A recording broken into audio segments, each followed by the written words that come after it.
નમસ્કાર, benefit business બુલેટિનમાં આપનું સ્વાગત છે. હું રાજવી. તો જાણીએ આજના મહત્વના સમાચાર. આઈપીઓ માર્કેટમાં 2026ની શરૂઆત. ભારત કુકિંગ કોલનો આઈપીઓ 9 જાન્યુઆરીથી ખુલશે.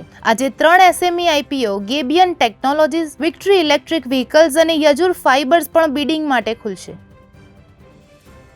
શોભા લિમિટેડના ક્વાર્ટર 3 સેલ્સ બુકિંગમાં 52% ઉછાળો, ₹2115 કરોડ સુધી પહોંચ્યા. બેંગ્લોરમાં ₹1512 કરોડ અને દિલ્હીમાં ₹349 કરોડની વેચાણ નોંધાઈ. મજબૂત હાઉસિંગ ડિમાન્ડનો પ્રભાવ.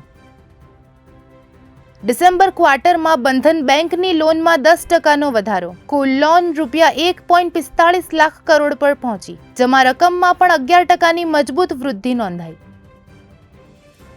ડીમાર્ટના ક્વાર્ટર 3 ફાઇનાન્શિયલ યર 2026 રિઝલ્ટ્સ જાહેર. આવકમાં 13%નો વધારો થઈ ₹17,612 કરોડ પહોંચી. કુલ 442 સ્ટોર્સ સાથે ડિમાન્ડ અને રિટેલ સેલ્સમાં મજબૂતી જોવા મળી.